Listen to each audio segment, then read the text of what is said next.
Hello, everyone. During this talks, I want to prove to you guys, one, that you guys are hackers, and two, that you guys don't know it yet. I personally believe that from when you guys were a young child, when you guys grew up as teens and now as adults, you guys have always been hacking. My name is Londal. I'm an ex-software engineer. I now work as a senior penetration tester, and I'm the team lead for the penetration testing team at the police IT unit here in Norway. We go by the name PIT. We're over 750 employees. We serve over 20,000 users.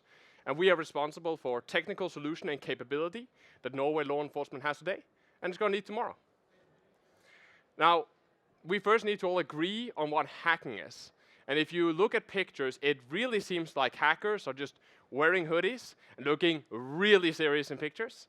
That's at least my vibes from going on Google and just Googling hacking. Add a couple of like skulls and stuff, and we are primo. But my definition of hacking is a little bit different. It's just using a system in an unexpected way to achieve a goal, often one not intended by the original designer. So, to quote my therapist, let's go back to your childhood and talk about when you were little Timmy here. Little Timmy is now our hacker, and he has one goal. That is to obtain as many cookies as possible. Now, the issue is that his parents has a very strict one-cookie policy per day. So there is a cookie jar, and the easiest thing, of course, is that Timmy just goes to the cookie jar and just takes all the cookies. However, the CISO, meaning mom, has already kind of implemented security and has put the cookie jar like high on the shelf or something, so it's inaccessible. This means that Timmy here has to go to different means. He has to talk to his parents and make them get the cookie for him. So what Timmy does and how that interaction works, because he needs to know how to get the cookies, right, to hack it. So the interaction is pretty simple. He will go to his dad will say, hey dad, can I have a cookie? And dad will check, have you had a cookie yet today? And the answer is no, so Timmy gets a cookie. Great. Now, if he asks again, then of course dad has updated his answer and he knows that Timmy has already gotten a cookie, so he doesn't get a cookie. Later on, mom comes home and Timmy knows that there's this little gap between mom and dad having, updated them each other on like this cookie policy. So he knows that if he just asks mom fast enough, hey, can I have a cookie? She doesn't know he has already gotten one. She fetches one from the jar and he gets double the cookie. Now, the important part here for Timmy is to do it before they get that talk, before they get to sync up and like get to know, oh yeah, he's already had the cookie. That's the important part for Timmy. And this is not really an advanced exploit, right? We're not talking, APT style, state-sponsored hacker here. We're talking the good old, if dad says no, go ask mom, or vice versa, which we've all done at some point. And in computers, we have this exact vulnerability. We call them race conditions, and they are super impactful and very easy to abuse once you know about them. Now, again, we need to understand the system to hack it. So it's pretty simple. Imagine you have an e-commerce store, and you have a store balance of like $300, but a friend of yours were pretty cool, so they gave you a $500 gift card. And how that works is you want to redeem this gift card, so you go to the website, and you go to redeem it, you put in the code, and the website will check, is this a valid gift card? If it isn't, game over, right? Nothing happens. But if it is, then it will start processing the cash out, the redeeming of the gift card. So in this system, how that works is that you have redeemed it, it checked, is the code valid? It is. So it will just add the money to your balance, $500. It will update your store balance, and after that, it will remove it from the database, essentially making the gift card invalid. However, there's an issue here with how that flows goes. Notice that it caches you out before it removes it from its database. So when the hacker shows up, or when Timmy puts on his hacker mask, he has his $300 balance. He will not send one redeem request, but he will send 3 within milliseconds of each other. The first one will be successful because the gift card hasn't been, it's a valid gift card. It will start the redemption process and redeeming out the gift card. The second request will also hit. And again, the gift card hasn't been removed from the database, so the system will start redeeming that gift card. We will cash out the first one, that's $500, great. And now the system removes the gift card from the database, making it invalid. So when the third request hits, the gift card is invalid, nothing happens. But the second request, the yellow arrow, has already started processing. It's gone past the stage of where we look at where it's checked if it already been redeemed. So it will cash out, and you get to cash out twice. You get 2 cookies for the price of 1. So when it comes to this, what is the difference between just a person that doesn't hack and the hacker? And a lot of people would say that the difference is that hackers are nerds. They're big-ass nerds, and that's why they can hack shit. But in my opinion, that's not true. The only difference between someone who doesn't hack and someone who does is that the hackers are able to interact with these computer systems. They understand how they work, and because of that, they can talk freely with them. Then they can hack them. So by the end of this talk, I want you guys to be able to find high-impact vulnerabilities. I also want you to understand why those high-impact vulnerabilities arises and why they are so easy to find. To do so, we do need to understand how the system works, right? Timmy doesn't know how to cash out his, how to get double cookies when he doesn't know how to redeem them.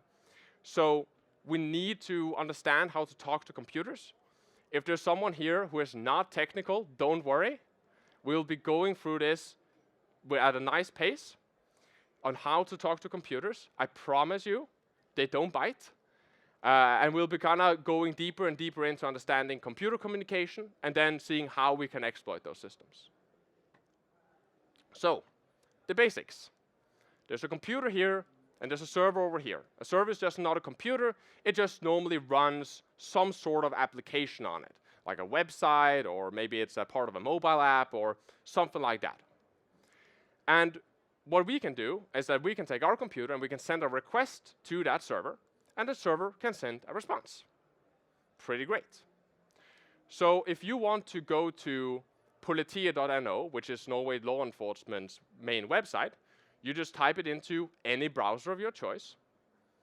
And when you've done that, you get redirected here. This is our website.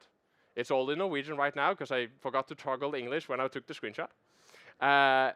And this, what I want you guys to leave with, is that this is a scam. Now that I think about it, maybe putting scam over my company's website, which is law enforcement, isn't the smartest idea. Not that Norwegian law enforcement is a scam. Please don't put away those cameras. Don't take this out of context. But what I want you guys to understand is that this is just the user interface for our website, and that is a scam. If you use this, what we are interested in is this. This is what we're interested in. So here we have my computer made 25 requests. The first one was me browsing to the website, typing it in my browser, hitting enter. The other 24 requests happened on their own. And you will never see those if you just use a user interface. So let's take a look at that very first request. So here, I typed www.politiet.no into my browser, and I just went to the base path. If we dive a little bit deeper, don't worry, we'll be breaking this down later in the talk. This is what that request looked like that was sent to the server. And this is what the response looks like. This is the code, the initial code for the website. And if we display that initial request in a user-friendly way, you can see it's kind of our website. It's missing some stuff. It's missing some banners. It's missing some news and stuff like that. But it's kind of the initial start of our website, right? This is the full website. This is what the initial request did. Those 24 other requests that we made after this initial one, that our browser just did for us, that is where all the news was loaded and the additional resources and styling and stuff like that.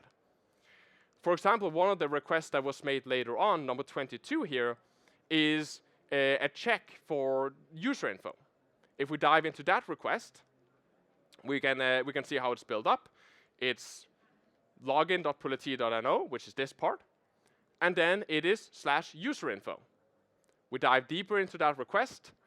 This is what it looks like, and we will be breaking down this later. It is blacked out because that's my cookie, and I don't want anyone to steal my account. And the response that we got from the server was this. So it checks, hey, is logged in? That's true, I was logged in. What is the name of the user logged in? It is Martin Londal. What is the personal identifier? It's 150297, because I'm born 15th of February, 1997. The rest of that that's blacked out is my social security number. I don't really feel like sharing that on NDC, so that one is blacked out. And this is how servers and clients communicate, how when we send requests, we get those responses. So using a user interface is kind of like not being allowed to talk directly to your parents. You are only allowed to talk through your sister. And if Timmy's sister is a snitch, then, instead of me being able to ask mom, or sorry, Timmy being able to ask mom, can I get a cookie? Instead, I go to my sister, say, hey, can I have a cookie? And the sister goes to mom and says, Martin has already had a cookie, can he get another one? And then, blows my whole cover. So what I want you guys to sit with now is that user interfaces are, again, these hindrances for us. They will limit what we are allowed to do on the application. It will limit our communication. And if it does, then we can't hack anything. What we need to do is that we need to have unfettered access to talk directly to the application and essentially say whatever we want. So let's dive a little bit deeper under the iceberg. We now understand that these user interfaces are scams. They are limiting what we can do with the application. It doesn't show us the whole picture. And we know that there's, of course, application that contains sensitive data.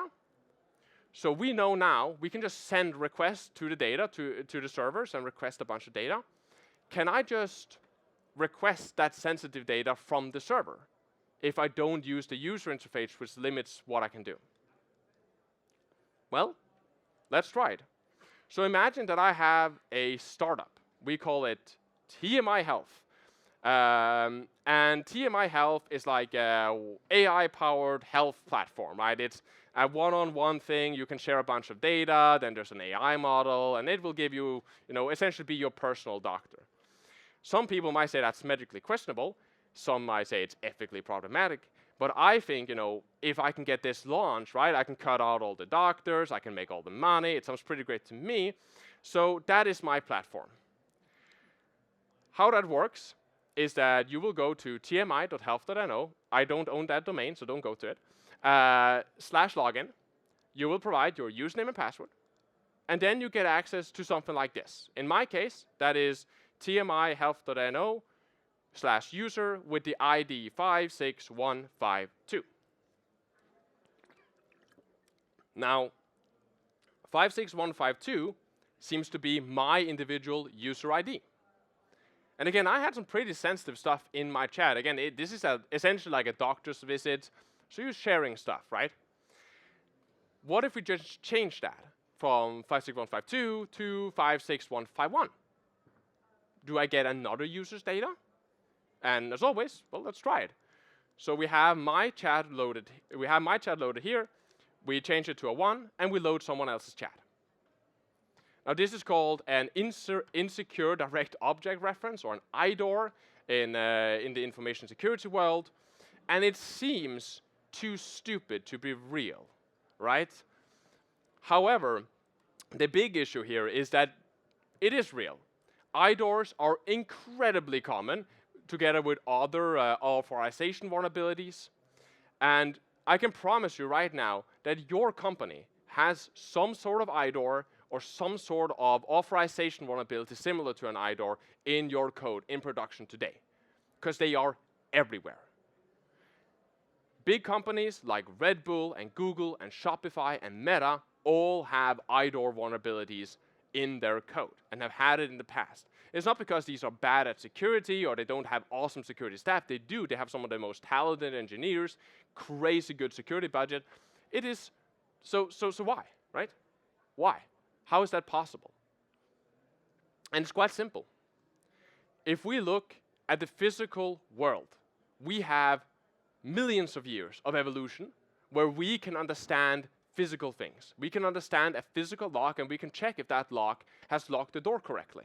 Right? We can touch the door, we can wrangle it, we can check is the chain strong, is there rust on it, right? We can do stuff to kind of validate the security of a given thing in the real world. And we can easily spot security mistakes. In cyber, you take all that away. All that natural skill is just gone. It's all code, it's all abstractions, it is complex, it works together, we don't really understand how all of it works, it might have been coded by someone else. And because of that, you're putting yourself on a disadvantage. And it's not like we have great physical securities anyway. To prove that point, this is my gym. This is where I work out. This is the first picture is how you enter, the last one is how you exit. And to enter, you have these scanners. So you open the app, you log in, you pay, and all that stuff. And then you hold that to the scanner, and it scans a QR code, and it lets you in. And they have all kind of good security for like if you can't share two codes and stuff like that. Because if you do one, then they will, it will lock you out from using that QR code within a given time, and all kinds of great stuff. And then when you want to leave, you touch this sensor over here, which just lets you out. But as you can see, it's not really far to walk up and just touch that sensor, and then the door opens. Additionally, here in Norway, or at least here in Oslo, we have kind of two primary buses. We have the green buses, and we have the red buses.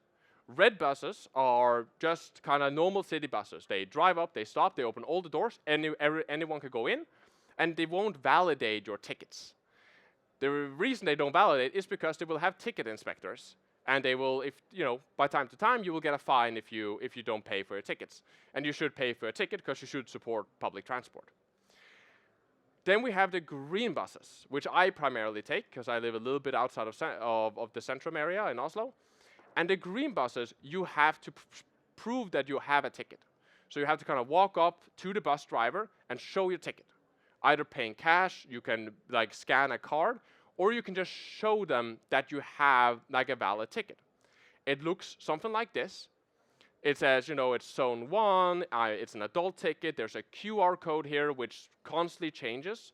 And they won't scan the QR code. The bus driver doesn't do that. That's only for ticket inspections, which really aren't a thing on green buses, because again, the bus driver is supposed to validate your ticket.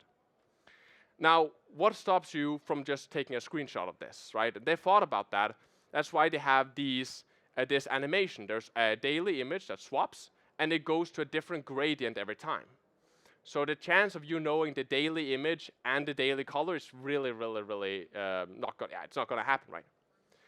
However, if you were a bus driver and you're 10 minutes behind because bullshit traffic or because there was some guy who tried to sneak on the bus and you had to throw him out, are you really gonna if I hold my ticket like this, are you really gonna make me remove my hand? And of course you aren't. You have other stuff to do. So you can just screenshot a ticket, hold over the validation part, and just show that. And they'll let you in. Again, not very advanced hacks, right? These are pretty straightforward, and these are in the real world where we, should know better, where we should have thought about security. Now remove all of that and put us into cyber, where it's code, it's complexity, you remove all the benefits, and there's no wonder that if you want sensitive data, you just change an ID on top of a website, and then all of a sudden you leak something. Now that we understand that, let's dive even deeper and look deeper at how that communication actually works, so we can start crafting more fun exploits to attack web servers with. So, quick introduction to HTTP. Now, I will be simplifying this quite well. There are, in this example, only essentially two types of HTTP requests. The first one is a GET request. And a GET request is for getting or fetching data from a server. There's some developers that will shake their heads now. It's a good enough explanation for now. Then we have post request. And post request is for posting or sending data to that server. This was my TMI health request that I originally made, and this is what it looks like in real life. At the top, this is the important part that you need to look at. It says get, because it's a get request. It is to the /user feature, and I'm passing it the ID 56152. Under that, it says that the domain that I'm talking to, the website that I'm talking to, is tmi.health.no. All this other stuff, you can ignore. It's called headers. It's for a different talk. Just ignore it for now. Then we have post requests. Post requests are a little bit different. It says post at the beginning, saying that it's a post request. It's to the user feature. No data, however, that comes later. The host is still tmi.health.no. All the headers here, we can ignore those. Those are headers. And then down here, that's where we put our data. So the difference between a get and a post request is it says get or post at the beginning. And if it's a post request, the data you want to send is at the bottom. While on a get request, it's after the /user thing. That's where you will put your data that you want the server to kind of get. That's it. Understanding this is what will essentially be able to take those real-life hacking skills that we all know and translate those into cyber. So let's hack some more. I have this web store here, and I only have $100. But I really want this lightweight lead leather jacket. It costs $13.37, quite steep, but I really want it. Now, what we do is that, well, okay, let's just see how that works. So we go into the product, we can add it to cart. I'll do that. And then we end up here at the cart. Now again, it costs way more than what we have, so we can't buy it. But remember, we're using the user interface now. This is us talking to our sister who snitches, right? She will say, he has $100, he wants this leather jacket for $1,300, and we won't be allowed to buy it. But let's look at how the requests were actually made when we were adding that object to the cart. So this is the request. At the beginning here, we say, oh, it's a post request. Interesting. To the cart feature.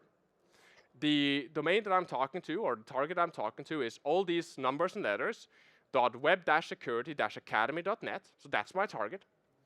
There are some headers, which we can ignore. And then down here, I will tell the cart what I want it to add. So here I said, hey, dear server, add the product with ID 1 to my cart. I want one of those, and I would like the price to be $1,300.00. Again, I'm telling the cart I would like one product with ID 1, which is the leather jacket. I want one of those, and I want to set the price to $1,300. Now, what if we just change that price to 1? Then I say, hey, I would like the leather jacket. I would like one of those, and I would like it to, 0.01 cents. And that works. This is also a very common vulnerability. Not that much in web stores anymore before anyone starts. Also remember, that's very illegal. But also because server-side validation, like validating direct requests that doesn't use a user interface, is super common. That doesn't happen because it requires a lot of programming and stuff like that. So this is another super common vulnerability, even though it maybe feels like it shouldn't be. Now, let's up the difficulty a little bit. We have the exact same web store. I still have $100. I still would like the leather jacket. I go to the cart. I add it. Great, it's in my cart. Let's look at how that request works. This is the request. It's almost identical, but they removed that little price feature that they had built in. So what now, right? I don't get leather jacket. Well, that sucks. As you can see, I really need a new wardrobe. So it would be really nice if I could get it somehow. Well, let's look at what we can control here. We can control two things. We can control the product ID, and we can control the amount of that product that I want. So if I change the product ID to 3, it adds a completely different product to my cart. Some game or something. I don't get it. And then I can control the amount of items that I can add. So again, I only have $100, so I need the total of my cart to be $100. So how can we do that? How can we push down the total sum of my cart to $100? Well, let's think, how would they calculate that? Like, how would they calculate what my cart is worth? On the server, they are probably taking price times the amount. That's the sum, right, for every product that I add. So if I have a product for $100 and I want 5 of those, it's $500. And if I have a product for $100 and I want -5 of those, it would be -500. Now, I can't just add one negative leather jacket, because they're not buying a leather jacket, I'm buying negative leather jackets. And they probably don't have a feature to, like, I buy something for a negative amount, so you give me money. That's probably not programmed into their server. But what I can do is I can add a different product and use it to discount my cart. So in this request, we take that party game, and we say I want -85 of those. And by doing so, I can discount my cart with about $1,300, allowing me to buy my leather jacket. Now, of course, it will look a little bit weird on the back end, where someone gets an order for negative items, but that's probably just a bug in the system. I work at a warehouse. Why should I care, right?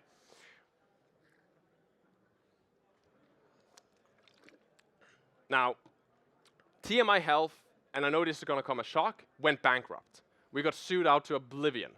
So that kind of sucks, but I'm always a dreamer. I'm an optimist. So I started another startup. I called it the Daily Whispers. Our slogan is like, for your eyes only, and for the eyes of our advertising partners and third parties, because I think that's a good enough legal disclaimer. And it has a couple of features. It's like a diary app, so we need some features.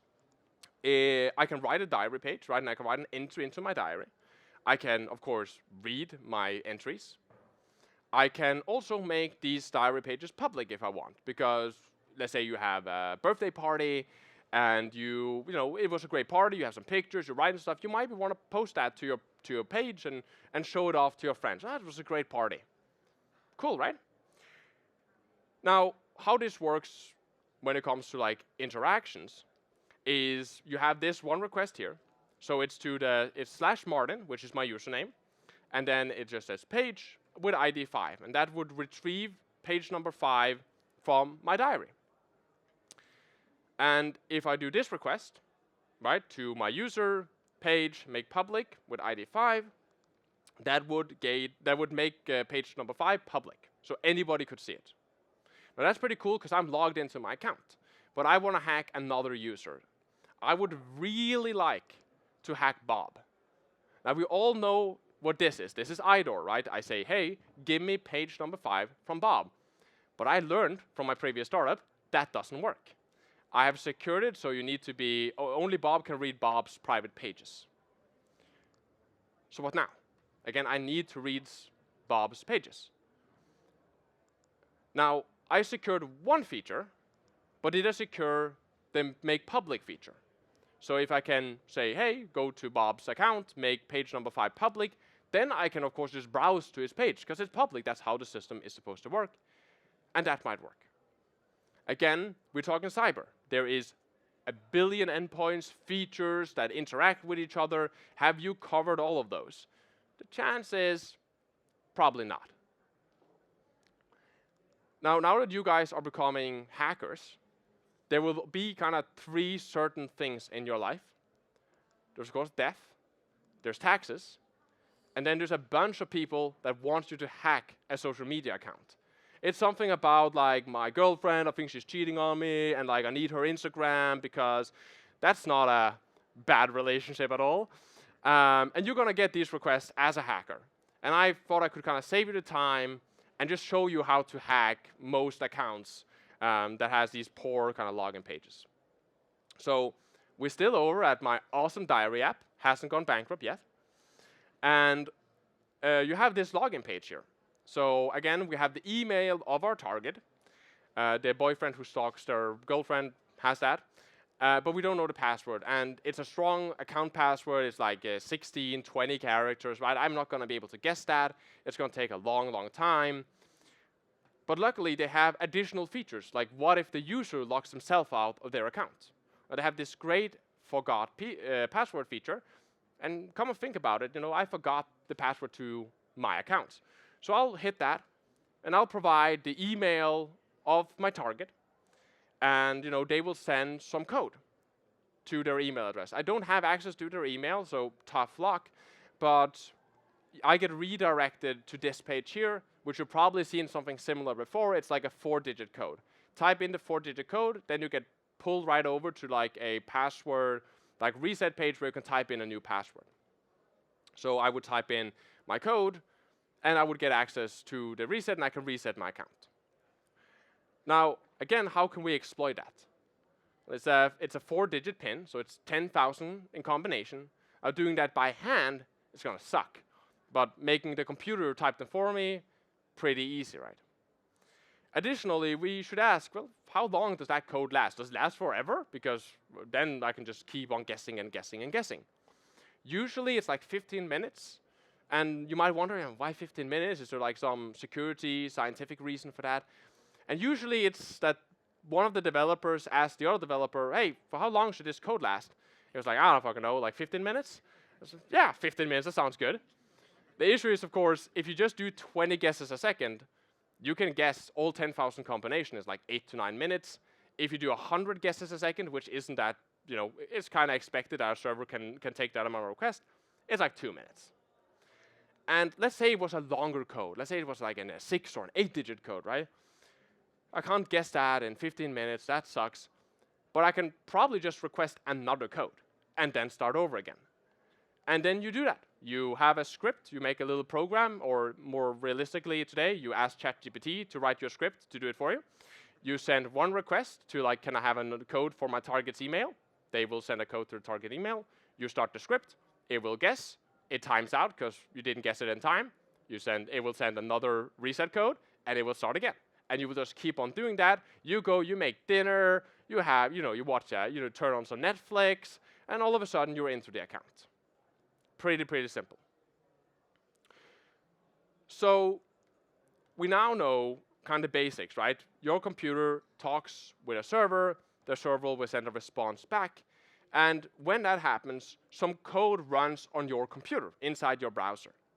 That's how, in the beginning, we made one request here, but after that, 24 others were shot from our client. We didn't do 24 lookups manually, it just happened in the background. However, that is also how it works on the server. When we sent that request, what we actually did was, hey, PC on the internet, which someone calls a server, you have some code on you. And I would like you to run that code with some parameters, with some numbers or a username or something like that for me. And we can abuse that to take over the server itself. So there is this great language called PHP, which is a hacker's best friend. If you see PHP, you get really happy. And PHP is something that you guys, if you have like somewhat of a like modern, like been alive for a while company, you're probably running PHP somewhere because it powers some of the biggest frameworks in the world, like Drupal and Joomla, like WordPress and Wikimedia, which is kind of the foundation for a lot of these Wikipedia type style websites. Most of those run PHP somewhere, or at least run PHP as kind of their foundation. So let's dive just a little bit deeper, down to the bottom, and look at how we can use PHP, again, which is everywhere, to compromise websites. And not just the website itself, but the computer that runs that website, which usually runs inside the company as well. So I ran out of startup ideas, so now it's website.com. And how it works is you go to genericwebsite.com/login.php, and what happens is on that server, on that computer, there is a file called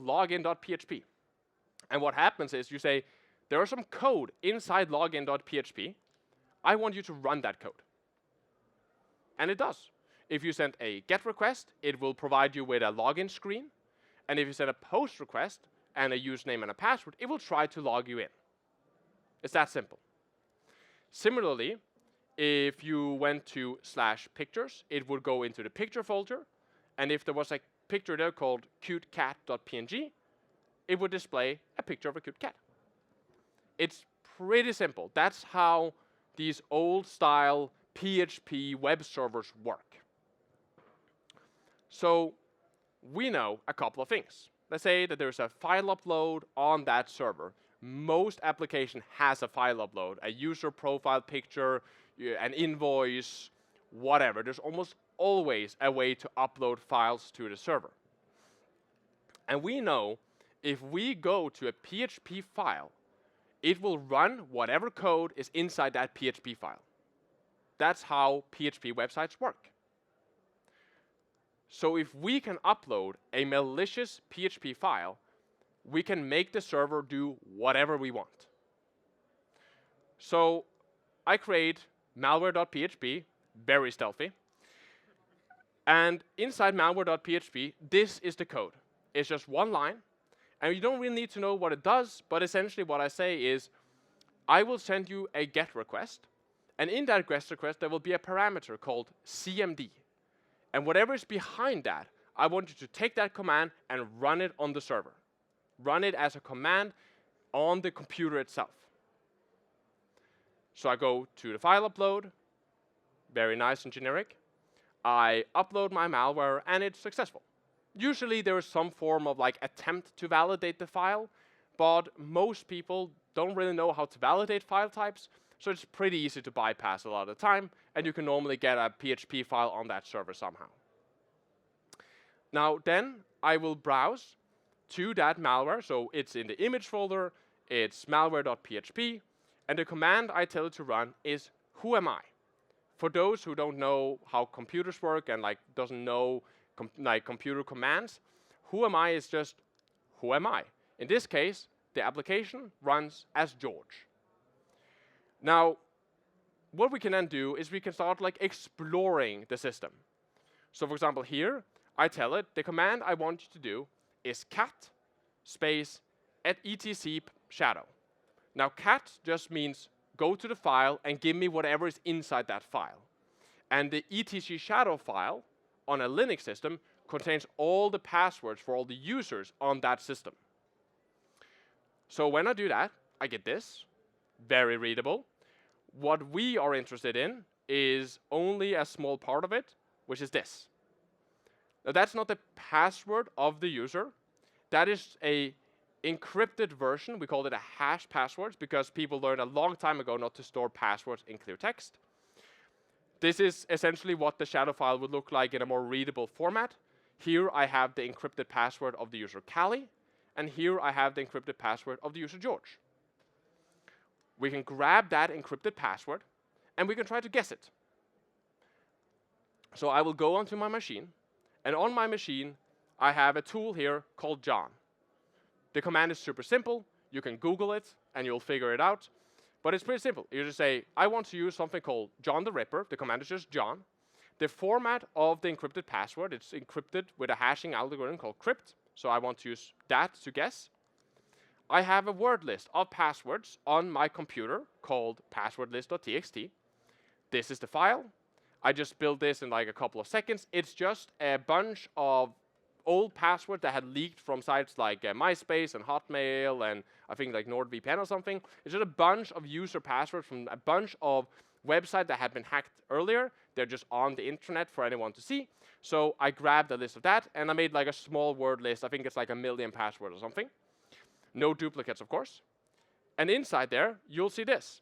So for example, this password number 350 something thousand was a sizzle1 kitty. And this one was just sizzling hot. That's the passwords. These are passwords of real users that have used these before on real websites. So I have this list of these 1 million passwords. And I want you to take this password hash of George, which I've stored on my computer, and I want you to just guess. Go on the first password in the list, try to see if you encrypt that, and compare it to whatever George had. Is it the same? If it is, you guess correctly. If it's different, go to the next password. Rerun that. This is just a bunch of like diagnostic stuff. You can ignore that. But down here we see its passwords. So it's road rail. Actually pretty secure. You know, there's some dollar signs in there. Probably pretty secure password. At least that's what he thought. And at this point, we have the password of an account. Now, in the real world, we probably wouldn't do that initially. In the real world, this is, as soon as we kind of got that web shell on it, that's when we would start doing real operations. We would start infecting the server with malware, establishing what we call persistence, meaning if the system is turned off and on again, maybe it crashes, maybe it needs to update, we won't lose our access. It will essentially relaunch our malware. We would probably also start making more persistence so that if this vulnerability is discovered, we did call the malware malware.php after all. So if they discover it and they close the vulnerability, we will still have access through other kind of back doors if you want. We would also start moving in. A lot of these web servers run inside the organization itself, where you guys have your work laptops, where you guys have your file shares. So once I am on this initial server, which we call like a jump host or a foothold, we would start attacking other machines inside the network. Other internal email, we would start attacking file shares, which might not be locked down correctly. And we already got the username and password of one of the accounts. So we can start authenticating, logging in, looking at files, looking at Teams, looking at Slack, and whatever you guys are using for internal communication. And that's kind of our initial base. Many a company has been hacked because they had a PHP website that wasn't properly secured, and that's how they got in. So, what have we learned? First of all, you guys are all hackers. There is not really much of a difference between someone who doesn't hack and somebody who's hacked. They're essentially the same. The only difference is that hackers spend a lot of their time understanding how does this computer system actually work down. Like if we dig down in it, how does it work? How can I interact with that computer system? How can I, is there some vulnerabilities? Have they forgot to check their file uploads or anything like that? So if you guys know how the system already works and you know how to interact with it, you can hack it. Because that's what you guys can do every day in the real world. You guys can find out ways to trick people or trick system or get around stuff in the real world because you already know that. You know how the real world works and you know how to interact with those systems, right? It's talking or touching something. Hacking is not some kind of black art. You don't need to speak Ruski. You don't need to be on the dark net or be like a part of the military to learn hacking. If you want to learn more, if you want to learn like basic hacking and getting into it a little bit, all you need is to go on like Google or DuckDuckGo. You know what? It's actually so easy to find resources on hacking that you can even go on Bing and search it up, and you'll find out there'll be so many guides on like how to hack and stuff like that. If you need just a place to start, because it can be overwhelming in the beginning with like a million links, because the hacker community is so excited to teach other people hacking. So there's just 90 million links and services, and they are free, and they're like communities and stuff like that. I recommend checking out Portswigger. Portswigger is free. They have free training. They're an amazing company. They have some of the best web training there, and it's all free. It's amazing.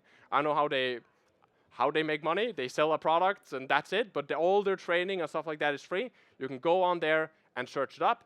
That's a good place to start to learn like the basics of web hacking.